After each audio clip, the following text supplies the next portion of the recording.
Այսօր մեր հավաքման առիթն է վերջերս Եվրոպական հանձնաժողովի կողմից Հայաստանի արհեստական լճերում արտադրված ձկան եւ ձկնամթերքի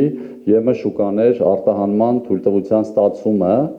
որի վերաբերյալ խնդրանքը ձկնաբույսներից Սննդի անվտանգության տեսչական մարմնից մոտ 10 տարի առաջ էին ստացել ձուկ արդյունաբերողների խնդրանքը շուկան ընդլայնելու մասին։ Դիմել էին Եվրամիություն, ընդունել նրանց աուդիտն ու ստուգումներ իրականացրել։ Աուդիտից 6 տարի հետո եւ այս պահից մոտ 2 տարի առաջ Նիկոլ Փաշինյանն անձամբ վստահ չէր ձկնամթերքի որակի մասով։ Եվ ես հանձնարարում եմ, որ սննդի անվտանգության տեսչությունը շատ խիստ վերահսկողություն սահմանի, արդյոք ձկնաբուծարաններում արտադրված արտադրանքը համապատասխանում են սննդի անվտանգության ստանդարտներին։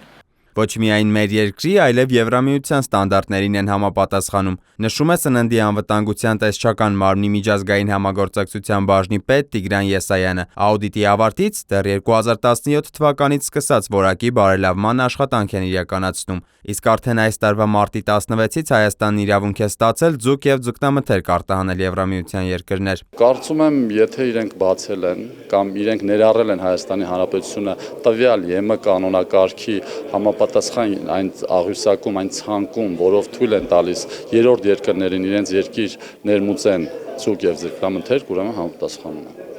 Հորմոնների, աղտոտիչների, ծանր մետաղների քանակի խիստ նշաձող է սահմանված։ Կատակ բան չէ, խոսքը միանգամից 27 պետության շուկայի մասին է։ Եսայանի խոսքով ձկնաբուծական ընկերությունները պետք է ստուգվեն տեսչական մարմնի կողմից, դրանից հետո կկարողանան հայտ ուղարկել Եվրամիության օնլայն գրանցման համակարգ։ Այսօր մեկնարկած դասընթացները հենց դրա համար են նախատեսված։ Ոչ միայն տեսչական մարմնի աշխատակիցները կվերապատրաստվեն, այլև արդյունաբերողները։ Մենք հավատում ենք հայկական ապրանքների եւ ծառայությունների ներուժին, հայտարարեց Հայաստանում Եվրամիության դեսպան Վասիլիս Մարագոսը։ 2024 թվականի առաջին կիսամյակում Հայաստանը մոտ 14 միլիոն դոլարի ձուկ է արտահանել։ Ընդհանուր 2042 տոննայից 2033 տոննան գնացել է միայն Ռուսաստան։ Մոտ 129 տոննա ձկնկիթի մեծ մասի հասցեատերը էլի Ռուսաստանի Դաշնությունն է։ Իսկ ինչով պիտի զարմացնենք եվրոպացիներին։ Այն ձկնատեսակը, որը որ Հայաստանի Հանրապետությունն է բուծում,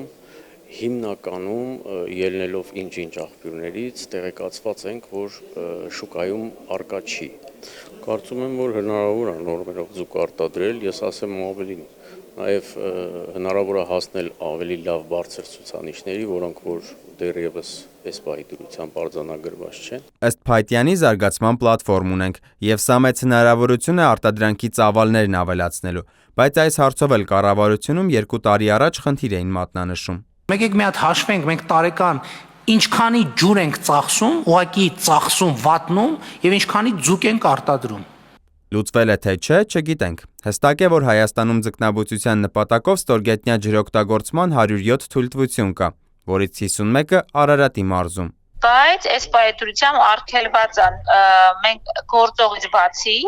նոր ջրօգտագործման թույլտվություններ չենք տալիս հորատանցկերի միջոցով ջրար իրականացնելու նպատակով։ Մեծացնել չենք կարող, որտեղ ծավալի մեծացումը ինքը պահանջի փոփոխություն է ջրօգտագործման թույլտվության, որը միայն կարող է տրվել նոր ջրօգտագործման դեպքում, նոր հայտ պետք է ներկայացնի։ Իսկ նոր հայտն է մերժվում Արարատի եւ Արմավիրի մարզերում։ Արարատի մարզում ջրօգտագործումն արգելվել է ստորգետնյա ջրերի մակարդակի նվազեցմամբ պայմանավորված, իսկ թե որտեղ են մեծացնելու արտադրանքի ծավալը, եթե շուկան ընդլայնվի, հստակ չէ։ Գուցե ուժերն այլ մարզերում փորձեն, կամ ձկնաբուծությամբ զբաղվեն մակերևութային ջրերով, ինչպիսին Հայաստանում կա ընդամենը 38 հատ։ Սիմոն Հովհաննիսյան, Ստեփան Տիգրանյան, Reopen Media։